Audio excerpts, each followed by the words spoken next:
स्वागत है आप सभी का हमारे YouTube चैनल में। आज हम सॉल्व करेंगे एनटीपीसी का पार्ट नंबर 92। इससे पहले 91 पार्ट करवा चुके हैं। अगर आपने नहीं देखे तो सारे पार्ट्स आपको प्लेलिस्ट में मिल जाएंगे, वहां से आप देख सकते हैं, या फिर इसी वीडियो के नीचे आप डिस्क्रिप्शन में चेक करेंगे, वहां पर आपको पार्ट्स की लिंक मिल जाएगी। दोस्तों, आप भी जानते हैं कि 2018 में जो पेपर हुआ था उसमें बहुत सारे क्वेश्चंस पिछले वाले रिपीट हुए थे, यानी कि 16 वाले, और 2019 में जो पेपर हुआ था वो 18 वाले क्वेश्चंस बहुत सारे रिपीट हुए थे। ठीक वैसे ही 2019 के जो क्वेश्चन पेपर हैं वो 2024 में रिपीट होने के चांसेस हैं, और इसलिए प्रीवियस ईयर अपने आप में एक इम्पॉर्टेंट भूमिका निभाता है, ताकि आपसे जो भी क्वेश्चंस पूछे जाएं आपको एक्चुअल आइडिया लग सके और किन किन टॉपिक पर आपको फोकस करना होगा ताकि सिलेक्शन ले सके, तो उन पर भी आप जान पाएंगे। तो चलिए शुरुआत करते हैं आज की वीडियो की। लेकिन चैनल पे अब तक नए हैं तो रेलवे की बेहतर तैयारी के लिए इस चैनल को सब्सक्राइब कर लीजिए और साथ ही साथ बेल आइकन भी दबा लीजिए, ताकि जब भी हमारी वीडियो आए आपके पास नोटिफिकेशन पहुंच जाए और आप वीडियो को आसानी से देख सकें। आज हम करेंगे 5/3/2021 के जो बचे हुए क्वेश्चन थे वो सारे के सारे कवर हो जाएंगे आज के इस पार्ट में। तो देखो, आज का पहला क्वेश्चन है, मृत पोषण क्या है? तो ये होता है कि जीव जो अपना भोजन मृत एवं क्षयकारी पदार्थ से प्राप्त करते हैं, यानी कि जो सड़ी गली चीजों से जो मर जाते हैं उनसे वो अपना भोजन प्राप्त करते हैं, उनको मृत पोषी के रूप में हम जानते हैं। अगला क्वेश्चन है, मई 2019 में भारत के रक्षा मंत्री के रूप में किसे नियुक्त किया गया था? तो देखो, 2019 में पूछा गया था क्योंकि लोकसभा इलेक्शन भी हुए थे उस वक्त, ठीक है। लेकिन अब आपको 2024 के हिसाब से याद रखना है कि रक्षा मंत्री कौन है। तो रक्षा मंत्री हैं राजनाथ सिंह, याद रखिएगा, राजनाथ सिंह जी हैं। ये बनाए गए थे 13 जून 2024 को बनाए गए थे, याद रखेंगे आप इसको भी, ठीक है। राजनाथ ही हैं। तो देखो, सिर्फ आपको इतना ही नहीं करना कि रक्षा मंत्री आपने पढ़ लिया और कह दिया कि हो गया, नहीं। आपको क्या करना है, गृह मंत्री कौन है, रक्षा मंत्री कौन है, विदेश मंत्री, मतलब ये जो मेन है ना, इनको आपको जरूर पढ़ना है, ठीक है। तो गृह मंत्री कौन है? अमित शाह हैं। और विदेश मंत्री हैं, मैं आपसे खुद पूछूंगा कि कितने लोग सही जवाब दे पाते हैं, तो आपको बताना है फॉरेन मिनिस्टर कौन है, विदेश मंत्री कौन है। जिनका आंसर सही होगा उनको हम पिन करेंगे और क्वेश्चन हाईलाइट हो जाएगा, आपका आंसर सभी को आंसर दिख जाएगा। अगला है, निम्नलिखित में से कौन से भिन्न अवरोही क्रम में है? अवरोही क्रम का मतलब होता है सबसे बड़ा, फिर उससे छोटा, फिर छोटा, ऐसे करके, यानी कि बड़े से छोटे की तरफ हमें चलना होता है, वो होता है अवरोही क्रम। तो देखते हैं पहले, तो इनमें से देखो भिन्न तो सभी में सेम है, जैसे 6/7 यहाँ भी है, यहाँ भी है और यहाँ भी है, ठीक है, तो कॉमन है। अब हमें कैसे चेक करना होगा? तो सबसे पहले आप क्रॉस मल्टीप्लाई कराना हमेशा। जैसे देखो, ये करेंगे इसका इसका, तो 11 और गुणे 17 करेंगे, तो 11 सत्ते 77 और 11 कम 11, 11 7 18, यानी कि 187 आया, ठीक है। लिख लो आप, यानी कि 187 आया। अब 13 गुणे आप 16 कर लो, तो 13 गुणे 16 जब आप करेंगे, आपको पूरा नहीं करना पड़ेगा, मैं अभी बता रहा हूँ ना आपको ट्रिक, ठीक है। तो 13 गुणे में 16, तो आप कर लीजिए 16 गुणे में 13, बात वही है, ठीक है। 13 छंग 78 हो गया, 7 बचेगा, 13 कम 13 और 7 20, 208 हो गया। तो आप बताओ कि यहाँ पर तो 187 आ रहा था इसमें और वो आ रहा था 208, तो इसका मतलब हो गया कि ये भिन्न हमारी बड़ी है कंपेयर में इन दोनों की, ठीक है। तो ये भिन्न तो बड़ी है लेकिन सबसे बड़ी नहीं है। अब हमें इनमें और इनमें कंपेयर करके देखना है, क्योंकि अगर एक बार आपको पता चल गया है कि सबसे बड़ी भिन्न कौन सी है तो आप कर ले जाओगे। क्यों? क्योंकि देखो, आप स्टार्टिंग की सारी जो भिन्न है वो अलग है बिल्कुल से, तो अगर पहली वाली पता चल गई वही आंसर हमारा हो जाएगा। तो देखो, 16 गुणे में 7 करिए आप, तो 16 गुणे कितना हो जाएगा? 112, 16 सत्ते 112 होता है, 112। अब 17 गुणे में 6 करिए, 17 छंग का 102 होता है। तो आप बताओ कि यहाँ हमने किया ये वाला तो आया 112 और यहाँ किया तो 102, यानी कि इसका गुणा 112 और इसका गुणा 102, तो ये तो बड़ी हो गई ना 16/17। तो सबसे बड़ी भिन्न इनमें से ये हो गई, ये वाली। अब इसका इसमें गुणा कर लीजिए, 16 गुणे 6, 17 पन्ना 85 होता है, तो ये 85 लिख लीजिए, और 16 छंग का 96 होता है तो 96 लिख लीजिए। तो देखो, फिर भी यही बड़ी भिन्न ही आ रही है, यानी कि 16/7 ही सबसे बड़ी भिन्न है। तो देख लो, स्टार्टिंग में 16/7 कहाँ लिखा है? ये लिखा हुआ है, तो बस सही ऑप्शन यही हो जाएगा। अब क्या होता कि अगर मान लो 16/7 किसी और ऑप्शन में भी दिया होता, लास्ट में इधर वाला चेंज होता, तो हम फिर इसको मान लो, ये तो पता चल गया कि 16/7 सबसे बड़ा है, तो इसको हटा के अब जो 3 बचेंगे उसमें हम कंपेयर करते कि सबसे बड़ा कौन सा है। ठीक है, ऐसे करके चेक करना है। आगे बढ़ते हैं नेक्स्ट क्वेश्चन पे।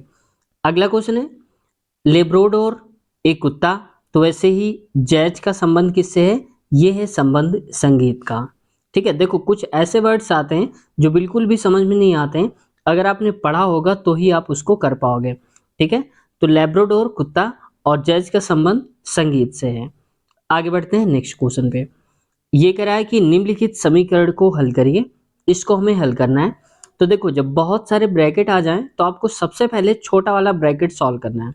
छोटा ब्रैकेट मतलब ये वाला, देखो ये लगा है ना छोटा सा, तो ये वाला सॉल्व करना है।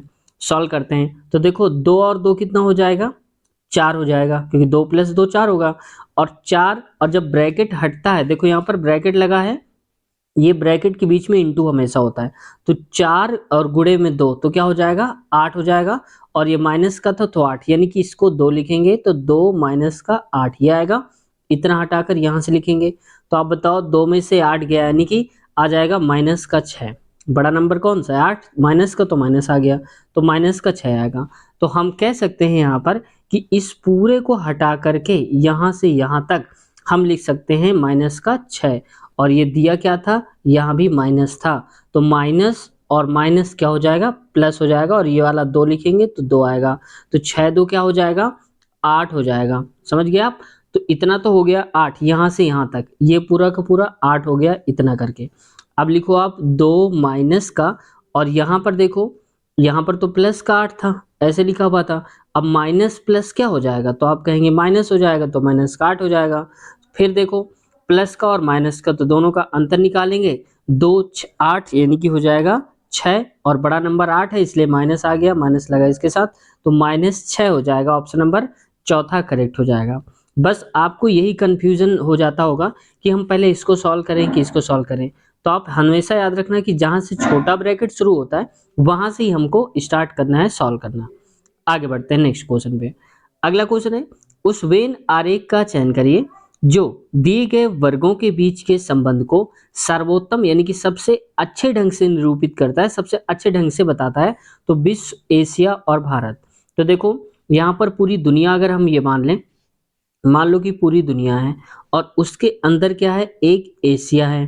भाई बहुत सारे कॉन्टिनेंट है, एक एशिया है, और उस एशिया में एक इंडिया आता है उसके अंदर, मतलब पूरी दुनिया है, उस दुनिया के अंदर आता है एशिया, और एशिया के अंदर आता है भारत। तो कुछ इस प्रकार का डायग्राम बनेगा।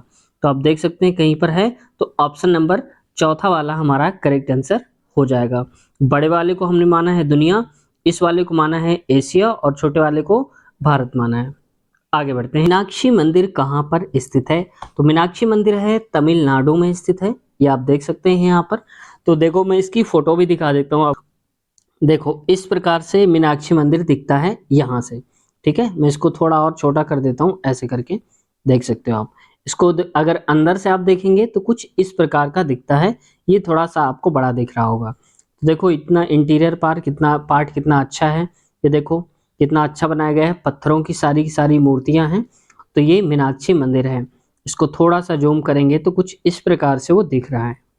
ठीक है, चलिए अगला देखते हैं। अगला क्वेश्चन क्या है? नेक्स्ट, दिए गए पैटर्न का ध्यानपूर्वक अध्ययन करें और उस संख्या का चयन करें जो इसमें प्रश्न चिन्ह के स्थान पर आ सकती है। तो देखते हैं क्या आ सकती है। तो पहले इसको जूम करेंगे फिर समझते हैं।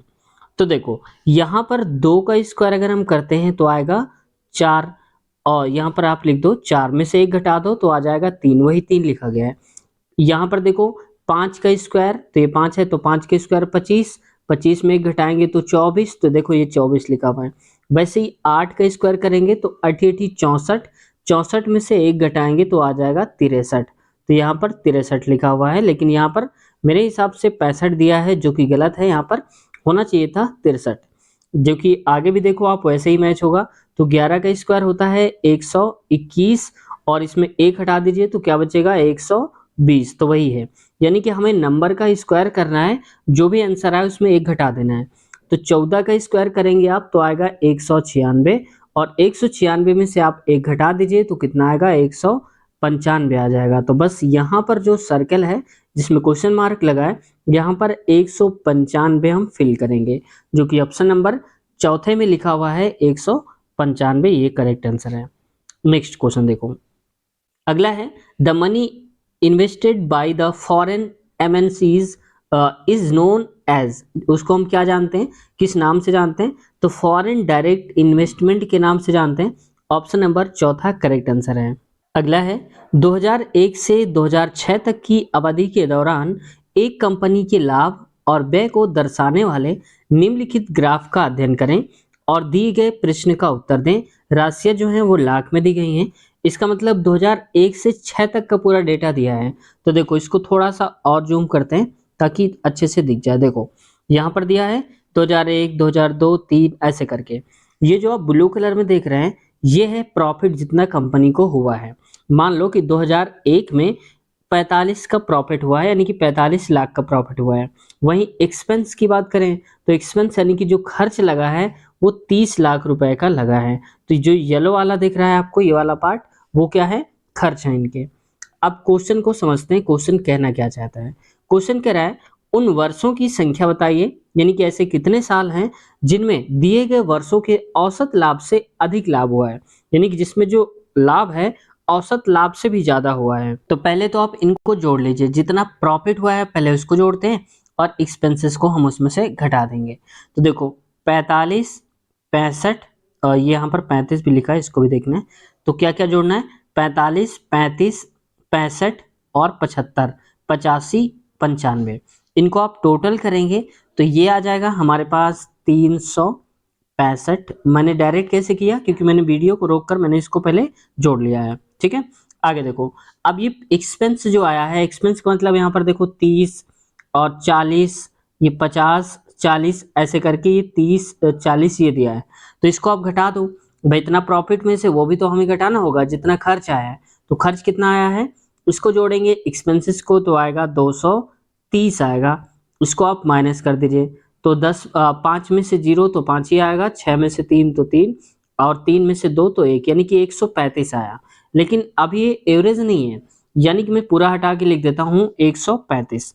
तो अब जो 135 आया है इसका एवरेज निकालेंगे तो कुल कितने साल की बात हो रही है, 1, 2, 3, 4, 5 और 6, तो 6 से डिवाइड कर दीजिए तो टोटल कितना आ जाएगा, 6 दूनी 12 हो जाएगा। यहाँ पर एक बचेगा, फिर 6 दूनी 12 हो जाएगा और इसके बाद बचेगा कितना, 3 बचेगा, 30 हो जाएगा। तो 6 पंचे 30 हो जाएगा, यानी कि लगभग कितना आएगा, 22.5 आ जाएगा। ठीक है, ये एवरेज है। तो इसका मतलब है, क्वेश्चन को ध्यान समझो, उन वर्षों की संख्या हमें बतानी है जिनमें दिए गए वर्षों के औसत लाभ से ज्यादा लाभ हुआ हो। तो औसत लाभ कितना है, 22, तो 22 से ज्यादा अगर लाभ हुआ है तो ही हमको बताना है। 45 रुपए का उसको प्रॉफिट, लेकिन 30 रुपए उसका खर्च निकालेंगे तो इसको कुल मिला के खर्च हुआ 15 रुपए का लाभ हुआ। लेकिन हमें तो प्रॉफिट लेना है औसत से ज्यादा, तो 22 के ऊपर होना चाहिए, उसको हम लेंगे। इनका अंतर निकालिए, 35, 40 तो 5 ही आ रहा है, हमें तो 22 से ऊपर चाहिए अंतर। 65, 50 अगर आप देखेंगे ना तो कितना आएगा, 15 आएगा, ये भी नहीं चाहिए हमको। अब देखो 40, 75 के बीच का अंतर निकालेंगे तो आ जाएगा 40, 30, यानी कि 35 आएगा। तो 35 हम काउंट कर लेंगे, यानी कि एक ये हो गया, एक लिखते जाओ आप, एक हो गया। दूसरा देखो 85 और 30 दिया है तो इसका अंतर भी निकालेंगे, 55 आया। तो यहाँ पर देखो 55, एक ये भी हमने मान लिया, तो एक ये हो गया, 2004, 2005 वाला भी। अगला 95, 40 के बीच का अंतर अगर आप निकालेंगे तो आ जाएगा 55 आएगा, 55 ही तो आएगा, आप देखो। ठीक है, तो 55 आ जाएगा। इसका मतलब है ये भी इससे ज्यादा है। तो देखो ये 3 साल ऐसे हैं, 2004, 2005 और 2006, जो कि 22 से ज्यादा आंसर आ रहा है, उनकी बड़ी वैल्यू आ रही है। तो वही कितने टोटल साल हो गए, साल बताने थे हमको, तो 1, 2, 3, तो 3 साल हो जाएंगे। ऑप्शन नंबर हमारा दूसरा वाला करेक्ट आंसर हो जाएगा। नेक्स्ट क्वेश्चन पे पढ़ते हैं आगे। अगला क्वेश्चन देखो, ये कुछ देखो अलग टाइप का क्वेश्चन है, लेकिन इसको कठिन नहीं समझना है, बिल्कुल आसान है। आप देखिए पहले, तो निम्नलिखित आंकड़ों का अध्ययन कीजिए और दिए गए प्रश्न का उत्तर दीजिए। अब क्या है, 20 छात्रों की कक्षा में, यानी टोटल छात्र जो है वो 20 हैं एक क्लास में। छात्रों को 6 अंकों की वार्षिक कक्षा आईडी, छात्र आईडी आवंटित की गई है। पहले 2 अंक जो हैं, यानी कि देखो 6 है, टोटल 20 लोग हैं। जैसे देखो 1, 2, 3, 4, 5, तो 5 यहाँ होंगे, 5 यहाँ, 10, 15 और 20 ऐसे करके 20 लोग हैं। अब इनको समझना है कि जो नंबर लिखे हैं 36 0 23, तो इनका मतलब क्या होता है ये हमें समझना है। तो पहले ध्यान से देखो, यहाँ पर क्वेश्चन में सब कुछ बताया गया है। कह रहा है कि पहले दो अंक छात्र की पहचान को दर्शाते हैं, यानी कि स्टार्टिंग के दो अंक, जैसे आप इसका मान लो 25, इसका 33, यानी कि स्टार्टिंग की दो दो जो अंक है ना, वो क्या करते हैं, छात्र की पहचान को बताते हैं। मान लो कोई या बताते होंगे या एड्रेस या जो भी है, तो छात्र के बारे में बताते हैं। मध्य के दो अंक जो हैं, मध्य के दो अंक मतलब जैसे देखो यहाँ पर 02 लिखा है, बीच का 02 यहाँ भी है, 06 है, ऐसे करके बीच के जो दो अंक है, क्योंकि टोटल 6 अंक हैं, ऐसे करके यहाँ पर 6 अंक दिए हैं। तो स्टार्टिंग के जो दो अंक हैं वो तो उसके बारे में बताते हैं, पहचान के बारे में छात्र के, और बीच वाले जो दो हैं वो क्या बताते हैं, उनकी क्षमताओं को बताते हैं। वे अच्छे वाद विवाद या नर्तक या गायक हैं तो उन्हें मध्य के दो अंकों के रूप में विषम संख्या दी जाती है। यानी कि अगर बीच में क्या आता है, विषम संख्या आ जाती है, तो विषम संख्या का मतलब होता है कि यहाँ पर या तो वाद विवाद नर्तक या फिर गायक अच्छे खासे हैं। तो देखो जैसे विषम संख्या यहाँ पर क्या आ गई, 37 आ गई, इसका मतलब इनमें से ये नर्तक गायक या कुछ भी हो सकते हैं। वहीं पर आगे बात कर रहा है कि और यदि वे विज्ञान प्रश्नोत्तरी नाटक लेखन में कुशल हैं तो उन्हें मध्य के दो अंकों के रूप में सम संख्या आवंटित की जाती है। यानी कि अब की बार यहाँ पर विषम ना है, यहाँ पर आ जाए सम संख्या। तो सम संख्या का मतलब हो जाएगा कि वे छात्र जो हैं वो नाटक लेखन में कुशल हैं, ठीक है। और क्या होता है, यदि इसके बाद आगे दिया है, उन्हें मध्य के दो अंक सम दिए जाते हैं यदि उन्होंने वार्षिक आईक्यू परीक्षा टेस्ट में औसत से कम अंक प्राप्त करे हैं, यानी कि उनके एवरेज मार्क्स से कम मार्क्स आए हैं, तो अंतिम दो अंक विषम दिए गए हैं, यानी कि लास्ट के दो अंक ये वाले जो हैं वो विषम दिए गए हैं। और अगर ऐसा नहीं है तो उनको सम अंक दिए गए हैं, लास्ट वाले ये वाले। अब आते हैं क्वेश्चन हमारा कह क्या रहा है। क्वेश्चन पे कह रहा है कितने छात्रों ने आईक्यू टेस्ट में औसत से कम अंक प्राप्त किए किंतु वे विज्ञान प्रश्नोत्तरी में अच्छे हैं, यानी कि आईक्यू टेस्ट में औसत से कम अंक मिले हों। तो आप देखो आईक्यू टेस्ट में औसत से कम अंक प्राप्त किए हैं तो अंतिम दो अंक विषम अंक होंगे, यानी कि लास्ट के देखो ऑड नंबर होना चाहिए। तो ये ऑड तो है नहीं, ये वाला भी हटा दो, ये वाला भी। अब देखो ऑड नंबर ये हो रहा है 23 हो रहा है, और यहाँ पर भी 23 हो रहा है, ये 23 हो रहा है, ऐसे करके कई सारे नंबर्स दिए हैं, ठीक है। अब देखते हैं इसमें से क्या है, यानी कि ऑड नंबर तो जो जो होंगे वो हमारे हो जाएंगे। इसके बाद कह रहा है कि दो अंतिम अंक, यहाँ पर देखो किंतु वे विज्ञान प्रश्नोत्तरी नाटक लेखन में अच्छे हैं। तो अच्छे होने का मतलब क्या होगा, यहाँ पर अगर उस पर अच्छे हैं तो क्या होगा, उनको क्या दिया जाएगा, देखो विज्ञान प्रश्नोत्तरी नाटक लेखक, विज्ञान प्रश्नोत्तरी कुशल हैं तो उनको मध्य के दो अंकों के रूप में सम संख्या, यानी कि हमें ऐसे अंक ढूंढना है कि लास्ट में तो कोई विषम संख्या हो, ठीक है। जैसे विषम संख्या का मतलब लास्ट के दो अंक जो होने चाहिए वो क्या होना चाहिए, विषम होने चाहिए। लेकिन यहाँ बीच के जो दो अंक होने चाहिए ये सम होने चाहिए, ये वाले सम हो, यानी कि ये वाले सम हो और ये वाले विषम हो, और स्टार्टिंग के दो अंक के बारे में बात नहीं की गई है, हमें यहाँ से देखना है। तो हमें कुल मिला के ये दो ध्यान में रखना है कि लास्ट के दो विषम और अंतिम जो बीच के दो हैं वो सम होना चाहिए। तो देखते हैं यहाँ पर क्या है, विषम, तो विषम में ये आ रहा है, यहाँ भी देखो सम आ रहा है, 08 है तो सम है, तो ये सही हो जाएगा। अगला 06 और विषम है तो ये भी सही हो जाएगा। ये तो विषम नहीं है, सम है तो नहीं रहेगा। फिर देखो 06 ये भी ठीक हो जाएगा। अगला यहाँ पर 23 और 37 दिया है, तो ये भी देखो यहाँ पर विषम हो रहा है और यहाँ पर सम नहीं, तो यहाँ पर विषम तो हो रहा है लेकिन 37 सम नहीं है, तो इसलिए गलत हो जाएगा, इसको नहीं लेंगे। और यहाँ पर अगला है, तो देखो इसमें ये नहीं होगा, तो इसमें से 22 दिया है तो ये लास्ट का हो जाएगा 06, ये भी एक हो जाएगा, तो 4 हो गए। इसके बाद देखो और विषम कौन सा है, ये है 06, ये भी हो जाएगा, इसमें कोई नहीं होगा। और यहाँ पर देखो 37 है तो ये तो बिल्कुल नहीं होगा, 37 06 है तो एक ये हो जाएगा। तो कुल कितने हो गए आप काउंट करो, 1 2 ये हो गए, 3 1 4 5 और एक हो जाएंगे 6, तो टोटल कितने हो जाएंगे हमारे पास, 6 हो जाएंगे। तो ऑप्शन नंबर चौथा वाला करेक्ट आंसर हमारा हो जाएगा। नेक्स्ट क्वेश्चन पे आते हैं, ये तो इसको निगलेक्ट करेंगे क्योंकि क्वेश्चन समझ में आ नहीं रहा है, ठीक है, क्योंकि क्या लिखा हुआ है। आगे देखो नेक्स्ट क्वेश्चन है 89 नंबर का, उपरोक्त पाई चार्ट प्रत्येक विभाग द्वारा उनके वार्षिकोत्सव पर व्यय की गई, यानी कि जो हर साल जो एनुअल फंक्शन होता है उस पर खर्च की गई राशि को बता रहा है। जितना भी देखो HR पे इतना इतना ऐसे करके ये दिया है। यदि एल एंड डी द्वारा किया गया व्यय यानी कि जो खर्च है वो 6400 है। एल एंड डी यहाँ पर कितना है 40। अभी जूम करेंगे आपको दिख जाएगा साफ।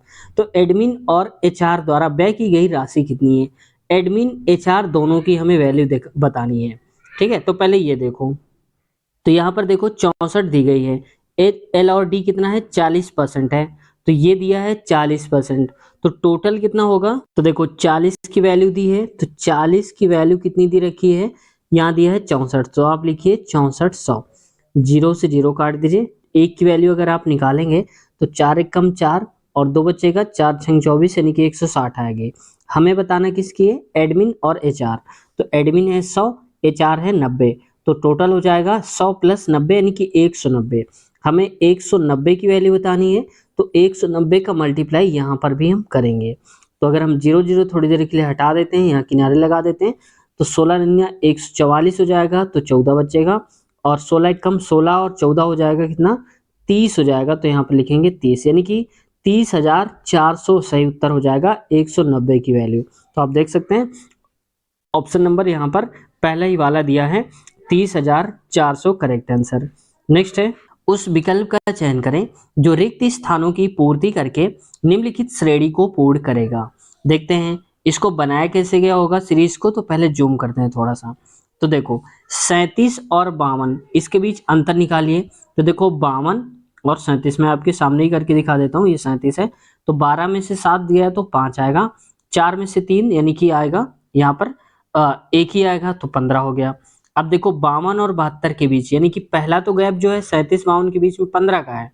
अगला चेक करते हैं, तो पहला गैप 15 का, दूसरा 52-72, तो देखो 72 और 52 0 2 यानी कि पहला था गैप 15 का, दूसरा हुआ 20 का, तो ये वाला कितने का होगा?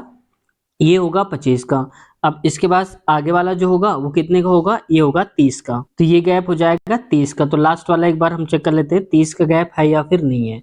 तो 127 और 97, 7 में 7 0 और 12 में 9 गए 3, तो देखो यहाँ पर 30 का गैप है। तो अगला गैप कितने का होगा? 5 5 बढ़ रहा है, तो अगला गैप हो जाएगा 35 का।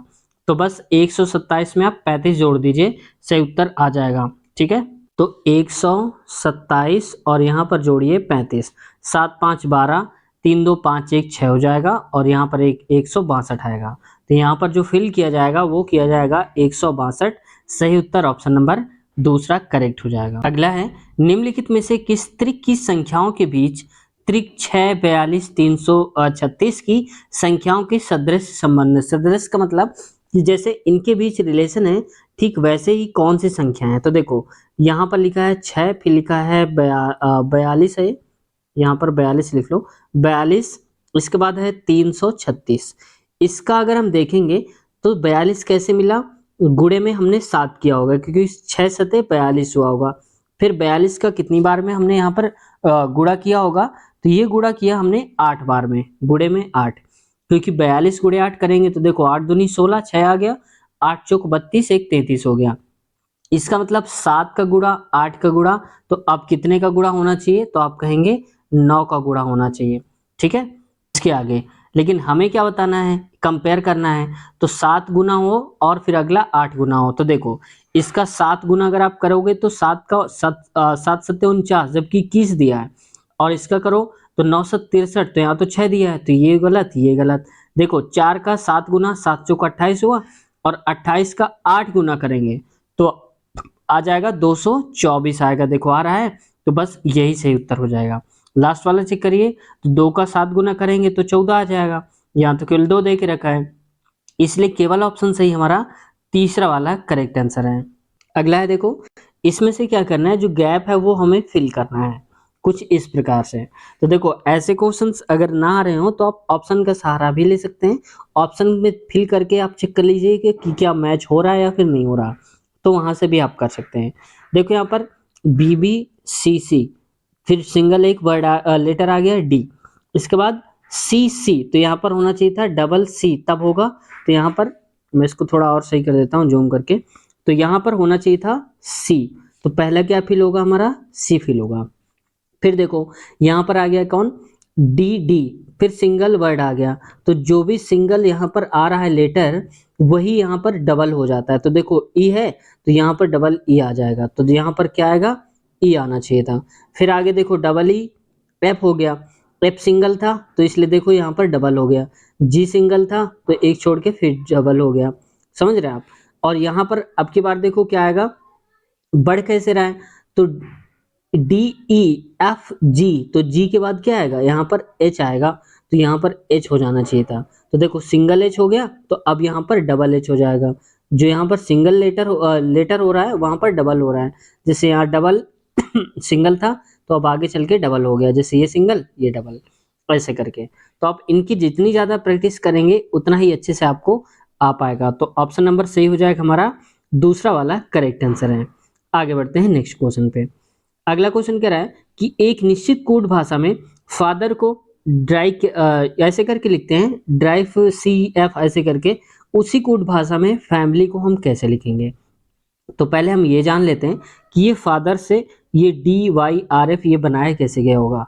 तो देखो एफ से अगर आप पीछे की तरफ चलेंगे एक लेटर तो क्या आएगा, यहाँ पर आ जाएगा ई आएगा, ई से और पीछे चलेंगे तो यहाँ पर आ जाएगा डी आ जाएगा, ठीक है। अगर नहीं समझ में आया तो मैं आप एक काम करता हूँ, आपको मैं दिखा देता हूँ ए बी सी डी लिखकर, ऐसे करके ज़्यादा समझ में आएगा। तो अब यहाँ से चेक करते हैं, देखो एफ लिखा है, एफ को डी लिखा गया है, तो एफ ये लिखा हुआ है, एफ से हम आ गए डी में, यहाँ पर आ गए पीछे इस पे। वहीं पर देखो ए को लिखा गया है, वाई लिखा गया है, तो ए कहाँ पर है, ये है ए से पीछे चलेंगे तो जेड आएगा, जेड के बाद आएगा वाई, ऐसे करके हम बैक चल रहे हैं। तो वैसे देखो एफ कहाँ पर है, ये लिखा है एफ, तो एफ को तो यहाँ पता ही चल गया कि डी लिखते हैं, तो स्टार्टिंग में डी आएगा। ए लिखा है तो ए का फिर वाई हो जाएगा, ये तो फिक्स है। अब देखो एम लिखा हुआ है, एम कहाँ पर है, ये है, एम के पीछे आएंगे तो एक छोड़कर के मिलेगा, तो यहाँ पर आएगा के। इसके बाद आई है, तो आई पे यहाँ पर देखो आएगा इसका जी हो जाएगा, तो ये हो जाएगा जी। वहीं पर एल, तो एल का क्या हो जाएगा, एक छोड़ेंगे तो जे आ जाएगा, तो यहाँ पर आएगा जे। इतने से भी आप मैच कर सकते हैं अगर मैच हो रहा होगा तो देखो डब्ल्यू से डब्ल्यू दिया था, यहाँ पर जे दिया था, तो बस केवल एक ही में जे दिया है, या पूरा करना है तो आप एक और लास्ट कर लीजिए। यहाँ पर वाई है तो वाई का अपोजिट क्या हो जाएगा, वाई का अपोजिट हो जाएगा एक छोड़कर डब्ल्यू, तो यहाँ आएगा डब्ल्यू। तो लास्ट में डब्ल्यू होना चाहिए, स्टार्टिंग में डी होना चाहिए। तो देख सकते हैं आप, स्टार्टिंग में डी तो सब में है लेकिन लास्ट में डब्ल्यू केवल इसमें है। तो अगर आप पूरा नहीं भी मैच करना चाहते थे तो कम समय में आप क्या कर सकते थे कि यहाँ पर लास्ट लेटर आप उठाते हैं, जैसे वाई, तो वाई का क्या हो जाएगा, डब्ल्यू लिखा गया है, तो बस यहाँ से भी आप डायरेक्ट सही कर सकते थे। तो ऐसा भी आपको दिमाग लगा के चलना है। आगे देखते हैं, नेक्स्ट है, उस विकल्प का चयन कीजिए जो निम्नलिखित वेन आरेख को सही ढंग से निरूपित करता है।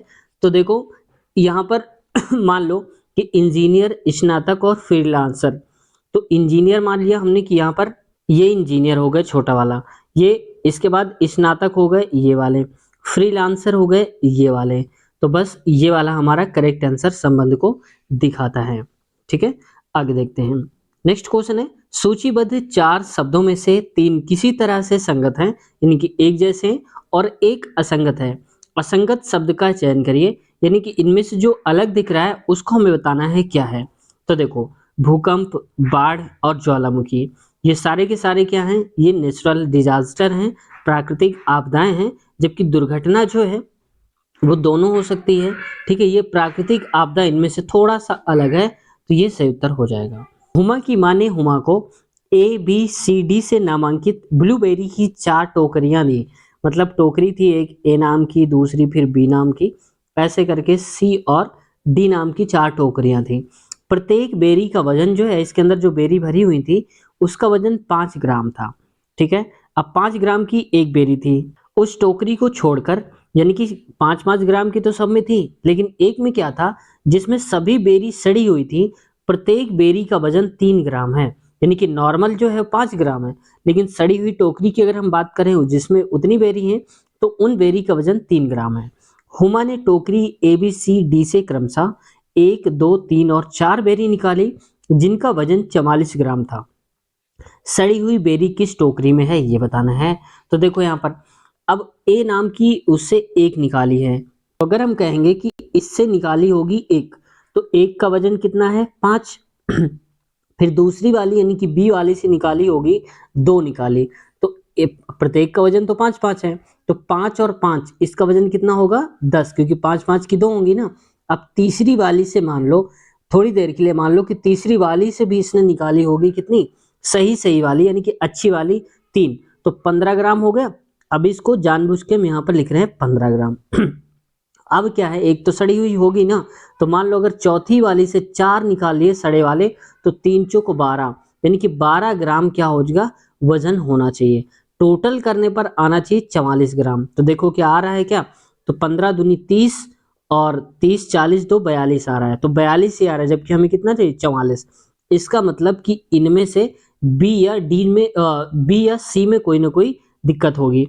ठीक है, अब देखो इसके बाद अगर नहीं समझ में आ रहा तो आप ऑप्शन का सहारा ले लेना। जैसे देखो, एक इससे निकाली पहले वाली से, तो 5 ग्राम की ये हो गई। दूसरी वाली से सही निकाली, तो 5-5 की 10, तो 10 ये हो गई। तीसरी वाली से अगर हम ऑप्शन को देखकर ही करें, पहले ही मान लो, तो टोकरी सी से अगर खराब निकाली होगी, तो खराब कितनी निकाली 3, और एक का वजन 9, तो 3 त्रिका 9 ग्राम ये रहा होगा। और इससे सही निकाली है 4, तो 5 को 20 ग्राम ये रहा होगा। जोड़िए इतना कितना हो रहा है, तो ये हो जाएगा 5 10 15, 15 20 10 30 5 35, और यहाँ पर लिखेंगे 35 प्लस का 9, तो 35 9 हो जाएगा 44 ग्राम। तो देखो 44 ग्राम आ रहा है, तो बस यही सही उत्तर हो जाएगा। ठीक है, तो आप ऑप्शन का भी सहारा लेकर के कर सकते हैं ऐसे क्वेश्चंस को। ठीक है, अगर मान लो आप पहली बार में नहीं कर पा रहे हैं ऐसे क्वेश्चंस को, तो आप छोड़ देना, मार्क कर दीजिएगा कि दोबारा कभी जब राउंड लगेगा तो आप कर लेना। तो ऐसे क्वेश्चन को जरूरी नहीं कि आप पहली बार में करो। आगे देखते हैं नेक्स्ट क्वेश्चन। अगला है, ऑरेंज को 4 अलग अलग कोड भाषा में कोडित किया जाता है, यानी इनको अलग अलग भाषा में लिखा जाता है। तो बताना यह है कि इनमें से किस कोड में शब्द फिश को GKVL लिखा जाता है, कौन सा वाला कोड का हमने यूज किया है। ठीक है, पहले तो आप देखो यहां पर क्या आ रहा है, F के बाद G आ रहा है, I के बाद A गैप करके J का गैप है, तो K आ गया है। यानी कि अब ऐसे देखो, इसके डायरेक्ट आगे वाला लेटर दे दिया गया है। तो यहाँ पर भी देखो O के बाद क्या आता है, P आता है, तो P किस में दिया है, तो देखो या तो कोड 1 सही होगा या तो कोड चौथा सही होगा। ये दोनों तो कट गए क्योंकि इसके आगे O के आगे P आता है, तो P चाहिए। अब देखो I के बाद यहाँ पर K लिखा गया है, यानी कि J को छोड़ दिया गया है। तो अब आगे देखो R के बाद क्या आता है, S आता है, तो S छोड़कर क्या आना चाहिए, T आना चाहिए। तो देखो P के बाद T कहाँ लिखा है, तो देखो P के बाद तो यहाँ पर S दिया है, जबकि हमें चाहिए T, तो T आएगा ये वाला। तो इस वजह से सही उत्तर हमारा कौन सा हो जाएगा, केवल चौथा, यानी कि कोड नंबर चौथे का यूज किया गया है। तो बस ऑप्शन नंबर हो जाएगा यहाँ पर चौथा वाला करेक्ट आंसर हो जाएगा। अब हमें पूरा मैच करने की आवश्यकता नहीं है, क्यों, क्योंकि हमें यूनिक लेटर्स मिल गए, बस इन्होंने ही बता दिया कि कौन सा सही होना चाहिए था। अब आगे कैसा भी है इससे मतलब आपको नहीं होना चाहिए था। तो देखो दोस्तों, ये 1वां क्वेश्चन था, जो कि पूरी तरह से ये क्वेश्चन पेपर समाप्त हो गया है। 100 क्वेश्चन कर लिए। अब अगले पार्ट में आप देखेंगे इन क्वेश्चंस का सोल्यूशन। ये देख सकते हैं आप, पार्ट नंबर जो है ये 6/4/2021 को जो क्वेश्चन पेपर हुआ था, इसको हम करेंगे, क्योंकि अभी हमने 5 वाला किया था, अब 6 तारीख वाला करेंगे क्वेश्चन। ठीक है, तो अगले पार्ट में ये सारे क्वेश्चन का सोल्यूशन आपको देखने को मिलेगा। तो दोस्तों आज की वीडियो को हम यहीं तक रखते हैं। अगर चैनल से कुछ सीखने को मिला हो, पसंद आया हो, तो चैनल को सब्सक्राइब कर लीजिए और बेल आइकन भी दबा लीजिए। और अगले पार्ट की लिंक आपको इसी वीडियो के नीचे, जिस वीडियो को आप देख रहे हैं, डिस्क्रिप्शन में आपको मिल जाएगी या कमेंट सेक्शन में पिन होगी, वहां से आप देख सकते हैं। उस पर क्लिक करते ही डायरेक्ट अगला पार्ट खुल जाएगा। तो उम्मीद है चैनल को सब्सक्राइब कर लिया होगा, और नहीं किया तो आप कर लीजिए, और बेल आइकन भी साथ ही में दबा लीजिए, ताकि जब भी हमारी वीडियो आए आपके पास नोटिफिकेशन पहुंच जाए और आप आसानी से उस वीडियो को देख सकें। साथ ही साथ दोस्तों, अगर आप ALP टेक्नीशियन, ग्रुप डी या फिर और भी कई सारी वीडियोस देखना चाहते हैं, जैसे कि रेलवे इंटरव्यू, मैथ की गणित वीडियोस, तो इन सब की लिंक आपको इसी वीडियो के नीचे मिल जाएगी डिस्क्रिप्शन में। तो एक एक वीडियो की लिंक मिल जाएगी, वहां से आप देख लेना। या फिर आप कंप्लीट देखना चाहते हैं तो हमारे चैनल के प्लेलिस्ट में आप चेक कर लीजिएगा, वहां पर हमने सबकी अलग अलग प्लेलिस्ट बना दिया है, वहां से आपको सारे क्वेश्चन पेपर मिल जाएंगे। तो उम्मीद है आप एक बार जरूर चेक करेंगे और देखेंगे भी। दोस्तों वीडियो कैसी लगी कमेंट सेक्शन में आप जरूर बताइएगा।